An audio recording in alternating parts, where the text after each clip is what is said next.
Hello, नमस्कार साथियों। एक बार फिर आप लोगों का स्वागत है मेरे इस यूट्यूब चैनल में। तो आज की इस वीडियो में हम लोग देखेंगे बिहार डीएलएड एंट्रांस एग्ज़ाम 2025 से संबंधित जीके और जीएस के कुछ महत्वपूर्ण प्रश्नों को। यहाँ से साथियों आप लोगों को सीधे तौर पे एग्ज़ाम में प्रश्न देखने को मिलेंगे। तो बिना देरी किए हुए चलते हैं आज के पहले प्रश्न की ओर। आज का पहला प्रश्न है कि अंतर्राष्ट्रीय जैव विविधता दिवस कब मनाया जाता है? 22 मई को, 22 अप्रैल को, 22 जून को या 22 नवंबर को। तो इस प्रश्न का सही उत्तर होगा कि अंतर्राष्ट्रीय जैव विविधता दिवस प्रतिवर्ष 22 मई को मनाया जाता है। 1 नंबर प्रश्न का सही उत्तर होगा ऑप्शन नंबर ए। चलते हैं प्रश्न नंबर 2 की ओर।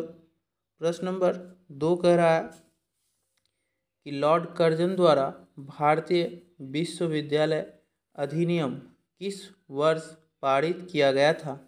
1899 में, 1901 में, 1904 में या 1906 में। तो साथियों इस प्रश्न का जो सही उत्तर होगा वह होगा कि लॉर्ड कर्जन के द्वारा भारतीय विश्वविद्यालय अधिनियम वर्ष 1904 में पारित किया गया था। 2 नंबर प्रश्न का सही उत्तर होगा ऑप्शन नंबर सी।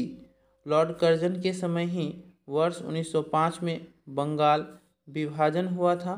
इसे भी आप लोगों को याद रखना है क्योंकि इसी तरह के प्रश्न आपको बिहार डीएलएड एंट्रांस एग्ज़ाम में देखने को मिलेंगे। हमारा अगला प्रश्न है प्रश्न नंबर 3। प्रश्न नंबर 3 कह रहा है साथियों कि चूना पत्थर का उपयोग किस उद्योग में होता है? पटसन उद्योग में, सीमेंट उद्योग में, चीनी उद्योग में या एल्यूमिनियम उद्योग में।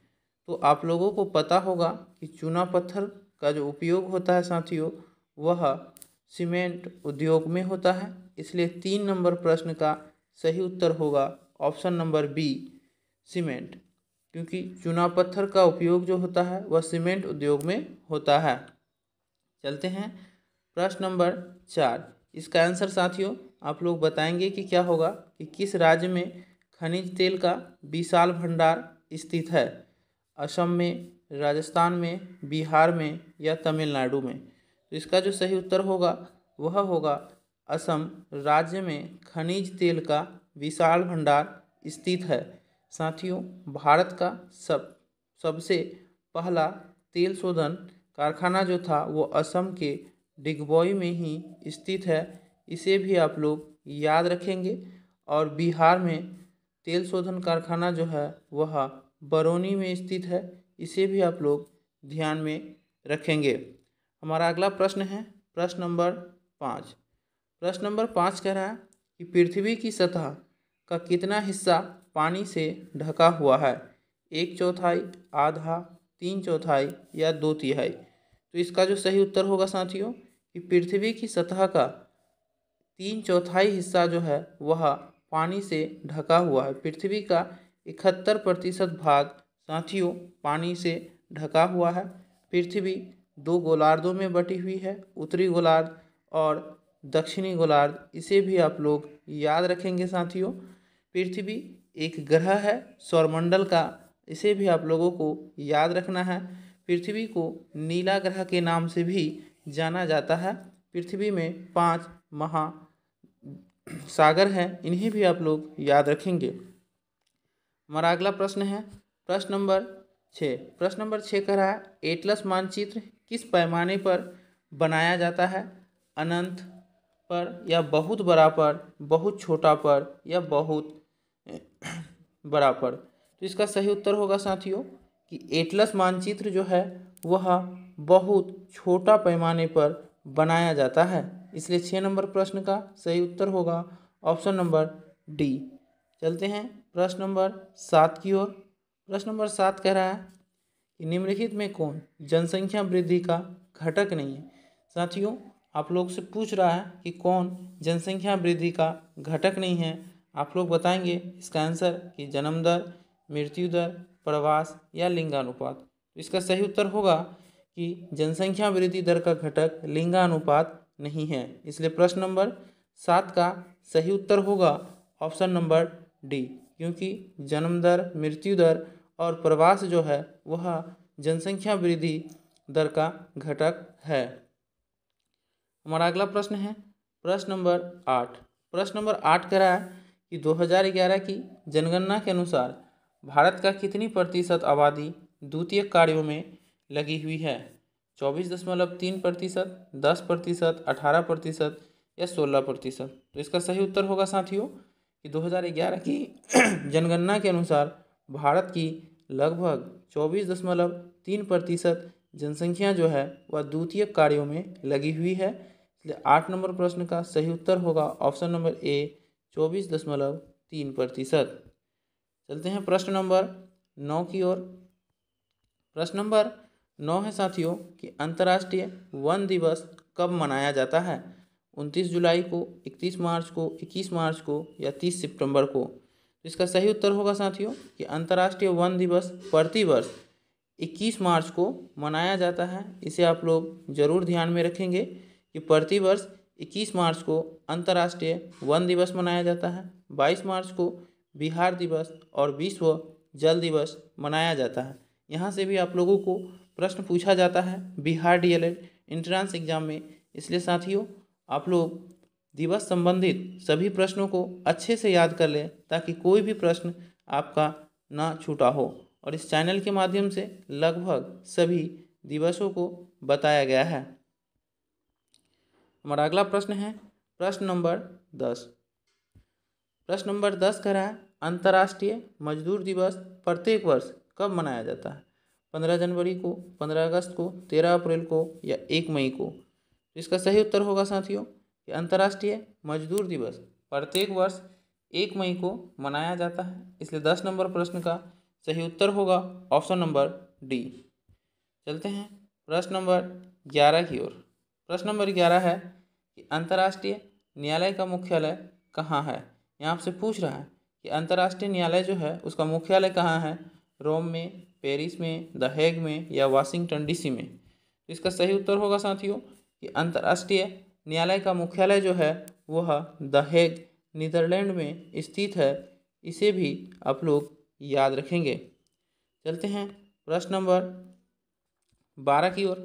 प्रश्न नंबर 12 कह रहा है कि भारत में डाक व्यवस्था शुरू करने वाला ब्रिटिश गवर्नर जनरल कौन था? ऑप्शन ए है Dalhousie, B lord Auckland, option C lord Macaulay, option D इनमें से कोई नहीं। तो इस प्रश्न का सही उत्तर होगा साथियों कि भारत में डाक व्यवस्था शुरू करने वाला British governor general Lord Dalhousie थे और इन्हीं के कार्यकाल में ही भारत में रेल भी शुरू हुआ था 1853 में। इसे भी आप लोग जरूर याद रखेंगे। हमारा अगला प्रश्न है प्रश्न नंबर 13। प्रश्न नंबर 13 का रहा है कि चावल को पकाने में कहाँ अधिक समय लगेगा? समुद्र तट पर, समुद्र की गहराई पर, शिमला में या माउंट एवरेस्ट पर? तो इसका सही उत्तर होगा साथियों कि चावल को पकाने में सबसे अधिक समय जो लगेगा वह माउंट एवरेस्ट पर लगेगा। तो इसलिए प्रश्न नंबर 13 का सही उत्तर होगा option number D mount Everest पर। हमारा अगला प्रश्न है प्रश्न नंबर 14। प्रश्न नंबर 14 कह रहा है कि क्षारक लाल लिटमस पत्र को कर देता है बैगनी, गुलाबी, नीला या पीला? तो इसका सही उत्तर होगा साथियों कि क्षारक जो है वह लाल लिटमस पत्र को नीला कर देता है। आप लोगों को पता होगा कि यदि 7 से अधिक पीएच मान हो तो वह क्षार कहलाता है, 7 से कम हो तो वह अम्ल कहलाता है और 7 हो तो वह उदासीन कहलाता है। इसे भी आप लोग ध्यान में रखेंगे।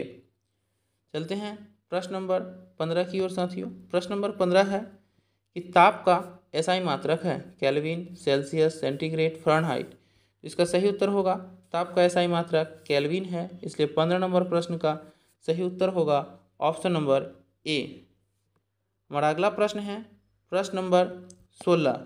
प्रश्न नंबर 16 का रहा कार्बन की परमाणु संख्या कितनी होती है? तो इसका सही उत्तर होगा ऑप्शन नंबर ए 6। कार्बन की जो परमाणु संख्या होती है साथियों वह 6 होती है। इसे आप लोग ज़रूर याद रखेंगे। 11 होता है सोडियम का। हमारा अगला प्रश्न है प्रश्न नंबर 17।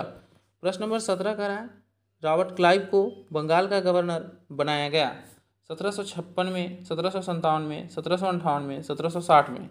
इसका सही उत्तर होगा कि रॉबर्ट क्लाइव को बंगाल का जो गवर्नर बनाया गया वो 1757 में बनाया गया। इसलिए 17 नंबर प्रश्न का सही उत्तर होगा ऑप्शन नंबर बी 1757 में। हमारा अगला प्रश्न है प्रश्न नंबर 18। प्रश्न नंबर 18 कह रहा है प्रथम एशियाई खेल कब और कहाँ आयोजित किए गए? 1951 दिल्ली में, 1951 मुंबई में, 1952 कोलकाता में, इनमें से कोई नहीं। तो इस प्रश्न का सही उत्तर होगा कि प्रथम एशियाई खेल जो है 1951 में दिल्ली में आयोजित किया गया था। इसलिए 18 नंबर प्रश्न का सही उत्तर होगा ऑप्शन नंबर ए। चलते हैं आज के अंतिम प्रश्न की ओर। और आज का अंतिम प्रश्न है कि भारत का अंतिम मुगल सम्राट कौन था? औरंगजेब, बहादुर शाह जफर, शाहजहाँ या इनमें से कोई नहीं। इसका सही उत्तर होगा साथियों कि भारत का अंतिम मुगल सम्राट जो था वह बहादुर शाह जफर थे। भारत में मुगल वंश का संस्थापक बाबर को माना जाता है क्योंकि इन्होंने ही 1526 में भारत में मुगल वंश का स्थापना किया था। पानीपत के युद्ध के विजय के बाद पानीपत का प्रथम युद्ध बाबर और इब्राहिम लोदी के बीच 1526 में हुआ था, जिसमें बाबर विजयी रहा था। और 1526 में ही भारत में मुगल वंश की स्थापना हुई थी। मुगल वंश का अंतिम सम्राट जो था वह बहादुर शाह जफर थे। तो साथियों इसे आप लोग ज़रूर याद रखेंगे। तो धन्यवाद, फिर मिलते हैं अगले वीडियो में। तब तक के लिए जय हिंद।